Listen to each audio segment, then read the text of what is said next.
about 11 a.m. West Coast time. Come here, buddy. On Saturday, wrapping up Donald Trump's first week of his second term. And,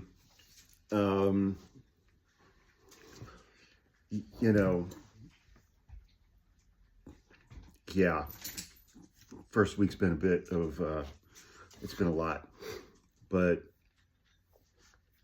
I think, at least for me and for a lot of people who I talk to, Donald Trump's electoral victory in 2024 was much more difficult to grapple with and accept than his first win in 2016. 2016 was a fluke. He didn't even expect to win in 2016. But he did. And he was incompetent enough that he did a lot of damage, but not as much damage as he could have done. But he won the election in 2024. He won. And the emotional response that I have seen to that on the left has been remarkably similar to the emotional response that I saw from Trump and his supporters to Trump's loss in 2020. And he didn't win a mandate, but he won a decisive victory. He won all 7 swing states. He got 49.9% of the vote. And the hard part about things like this is that if 200,000 people across Wisconsin, Michigan, and Pennsylvania had voted for Kamala instead of Trump, Kamala would be president right now. It was that close. Republicans lost seats in the House, but they retook the Senate. And it's so disheartening that this is what the American electorate proactively chose. This is what they voted for. Knowing everything that we all knew about him by Election Day 2024. We all saw January 6, 2021 at the Capitol. We all saw his indictments. We all saw his civil cases and his civil judgments. We all saw a New York federal judge in a post-trial order say that E. Jean Carroll proved that Donald Trump had raped her.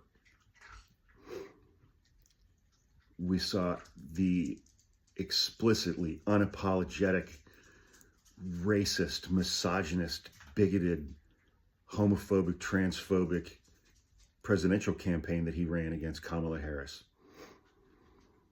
And tactically, strategically, there were things that I didn't like about Kamala's campaign, but to say that there was that it was even a close choice is just, it's objectively ridiculous. She is someone who has served in government for over 30 years. I think she's served in all 3 branches.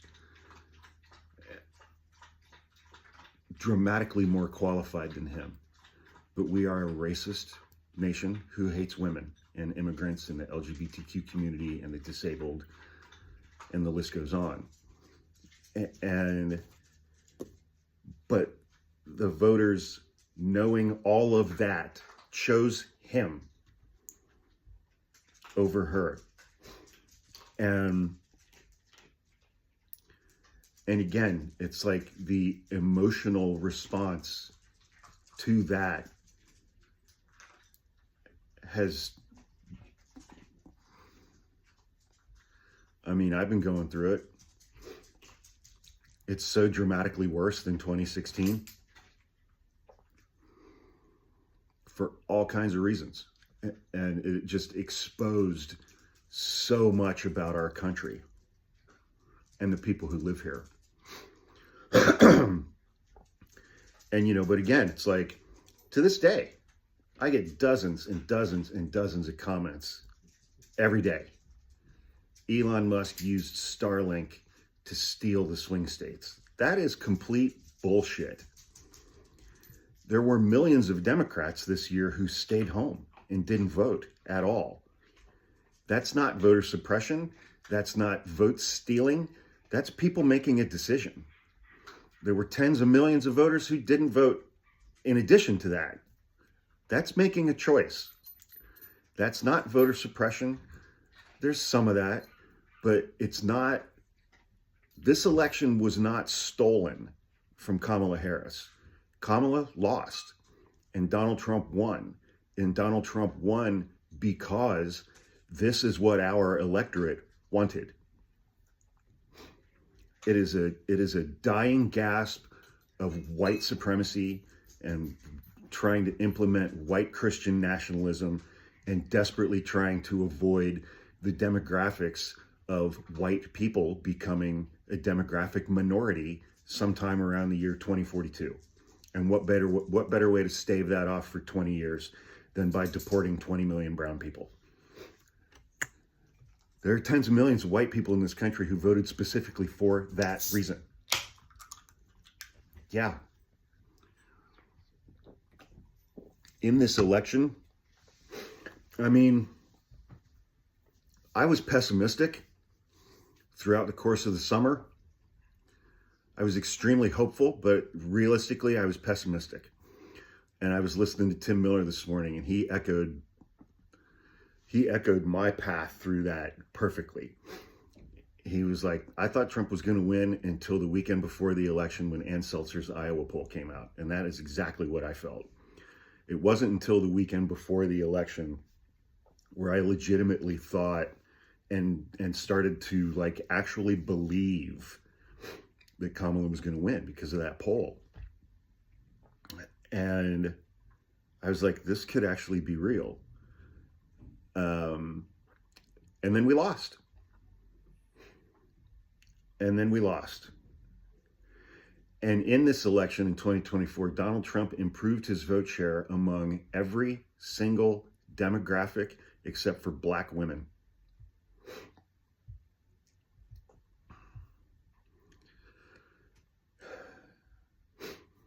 It's not a mandate. It wasn't an overwhelming shift, but it was enough of a shift in all of these demographics nationwide. And Donald Trump won this election and Kamala Harris lost. And again, it's like the only demographic group who seemed to be really paying attention to what the fuck was going on was black women.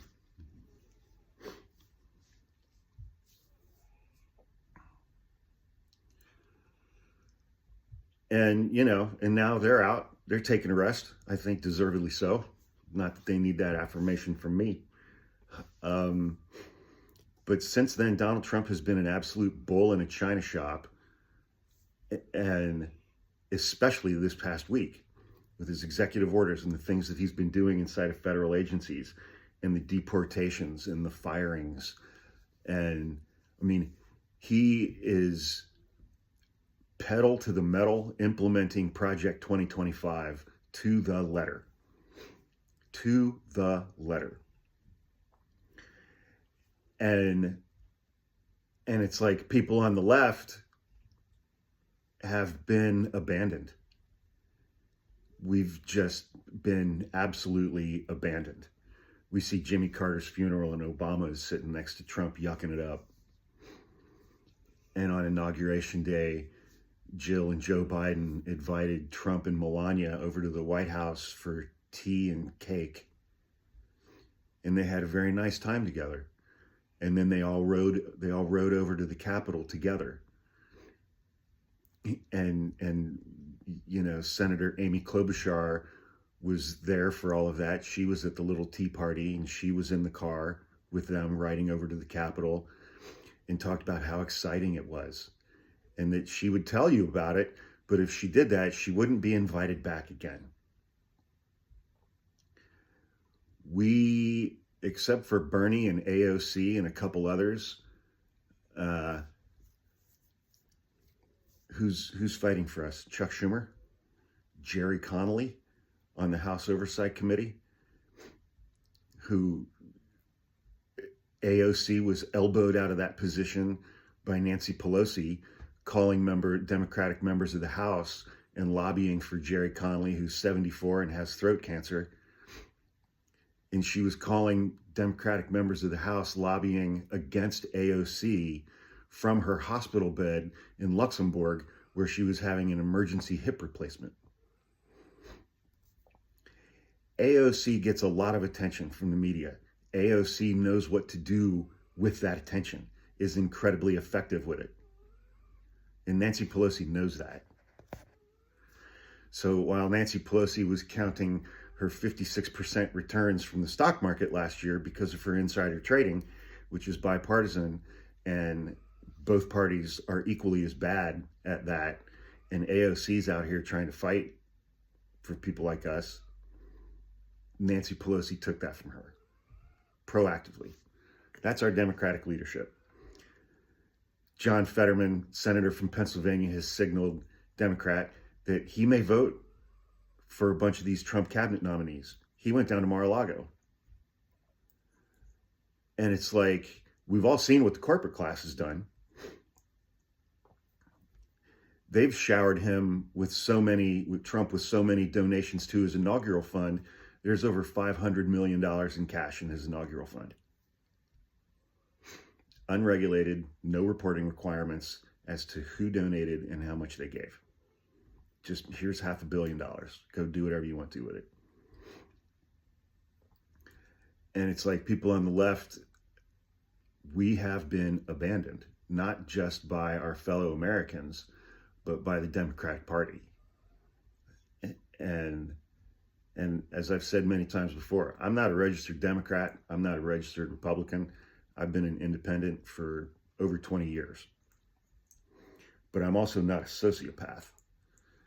And, you know, the hypocrisy, and I'll talk more about this in a separate one, the hypocrisy that we're seeing from these Republican Christians, the people that they are confirming for Trump's cabinet, like Pete Hegseth, credible allegations of rape, cheated on every wife he's ever married.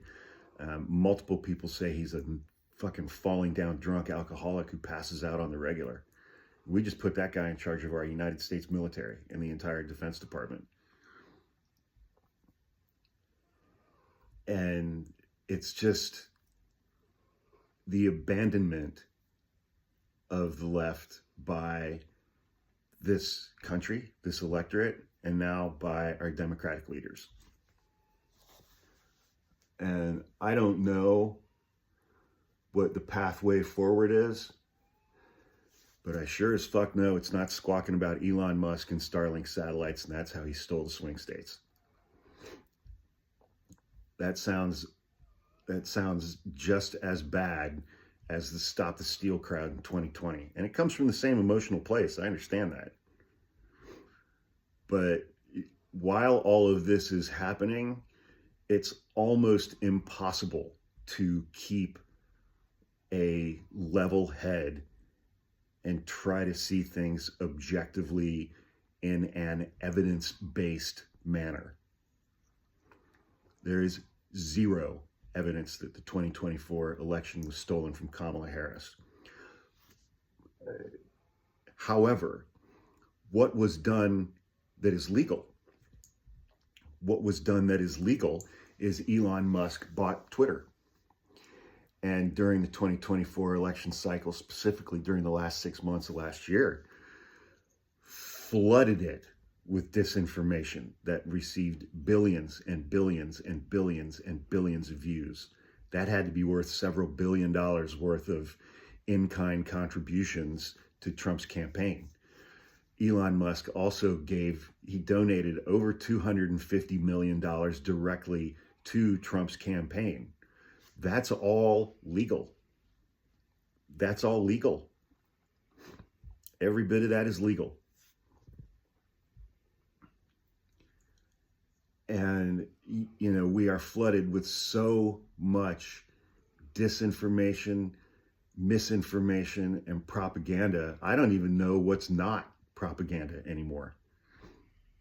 I don't know that we're exposed to anything that's not propaganda from one side or the other anymore.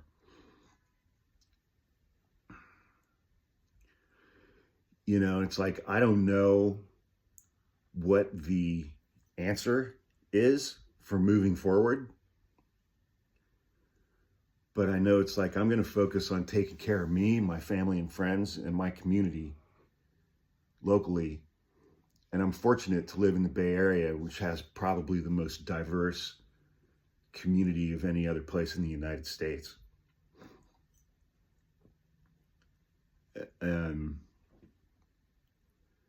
But this, and here's another thing. I'm trying to find some things to be hopeful about here. And one thing that is absolutely accurate is nothing is permanent in American politics. I mean, just go back over the last 25 years. George W. Bush barely won in 2000. And he did win an actual victory in 2004. And Karl Rove was like, this is decisive. This is a permanent majority, yada, yada, yada. And then Democrats won a bunch of shit in 2016 or in 2006. And that was that. And, Barack Obama won in 2008.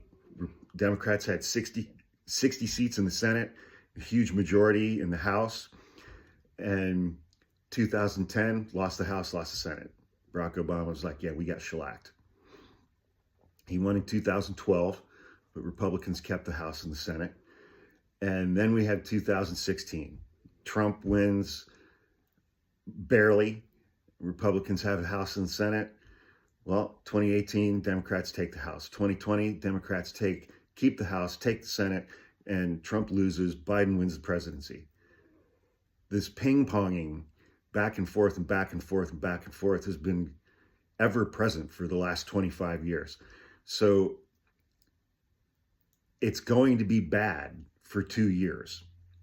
It's going to be bad for 2 years.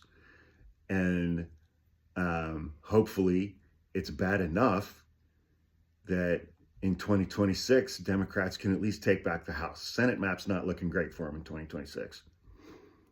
The House, Republicans lost seats in the House in 2024. And even if they win the 3 special elections they need to get back up to full strength, they're still only going to have a 2-seat margin. That seems like it could be overcome in 2026.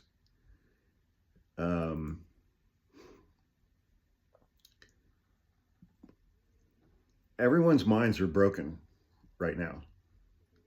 And trying to navigate the world through that factual circumstance is next to impossible. And because when we find ourselves in that kind of a state, it's an emotional state. And I think we as a nation are really, really bad at regulating our emotions. And so the next 2 years are going to suck. The good news is that it should only last for a couple of years, hopefully. But there are a lot of people who are going to get hurt between now and then. And so my biggest recommendation is take care of yourselves, take care of your families, and take care of your communities. Focus local, especially when it comes to this immigration bullshit that's going on and the impact that this stuff is going to have on the LGBTQ community and trans kids, and what's been going on for 2 solid years now as it relates to the rights of women and girls. Just focus locally. Other than that, I hope everybody has a good weekend.